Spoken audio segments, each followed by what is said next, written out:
Hello and welcome to FICCI Frames 2025, and joining me is Pratik Gandhi. Thank you for joining us on Business today. Thank you for having me. Sir, I want to start by asking you that how do you think the landscape of films have evolved from starting with cinemas to now OTTs? How do you see that panning out in the coming few years? So I think it has evolved quite a lot, and it's evolving almost every day now because the kind of technological changes and upgradation that are happening in our regular life. Earlier, I know the time that it took from no computers to mobile phones. But now, I guess it's changing almost every second all over the world. And India, as a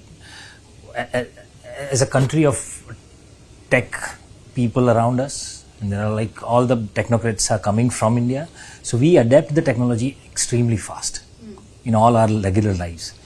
Cinema is no different. This industry is no different from other industries that way. But the interesting part about cinema's evolution with technology and with different formats coming in is that it is finding newer audience every day with new formats. Earlier, it was a struggle for a producer and a maker when he had a script of around 30 minutes. Where would you release this film? There was no platform. Now, because of the open format of these streaming platforms, you can stream a film of 30 minutes, you can stream a film of full length 2.5 hours or even 1 hour. There is a scope and space for all genres, all type of stories. And there is an audience. So I wouldn't say that suddenly audience has come up. Audience was always there existing. Now the format is helping us reaching out to that audience with your content. So that's a very welcoming change that I see. And you come from a theatre background, and do you see now the lines blurring between theatre, OTT, films, and everyone sort of getting the opportunity to sort of produce films and direct films, act in films? So you're asking from the point of view of the creative people, the makers. For the filmmakers. Yeah, I think there are more opportunities now. Though there is a lot of clutter around. So one has to be a clutter breaker, be it an actor or a writer or a director or a storyteller in anybody. You know how to be a clutter breaker and then tell your story. I think the audience has evolved in a sense where they are ready to consume different stuff.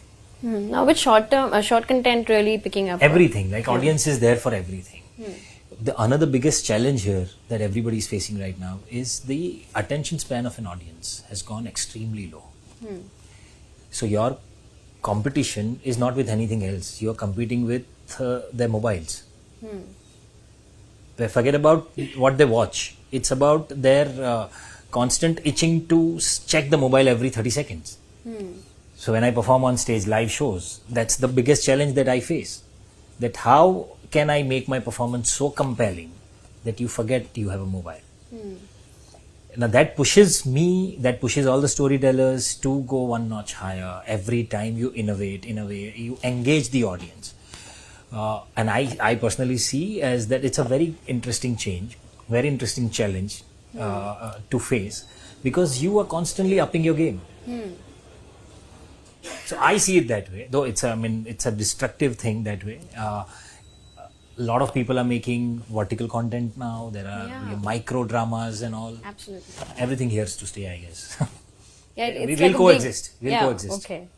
And how will we take it to the global audience? Any what will it take? Because you're also working on a certain project. So I think there is no one particular kind of storytelling that will help you take it to the world.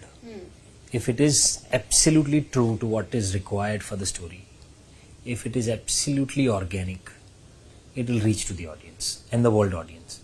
Because as I just said on the platform also, that human emotions are ultimately same. If you touch the correct emotion, no matter in what language you talk, I will still understand everything. Languages are no more a barrier. You're sitting here and you can actually watch a Hebrew film without subtitling, you will still understand if it is that way made, a well-made film. So human emotions are universal, and we have the stories of universe, for the universe, I guess. looking at the diversity of the cultural diversity that we have in our country, rich language, each language has rich literature that way. We have so many stories. What we need is the correct intent and correct way to nurture those stories, rather than be driven by certain numbers, figures, data, trends, which I don't think exist. Yeah. All right. Thank you so much for speaking to us, sir. Thank you. Thank you very much.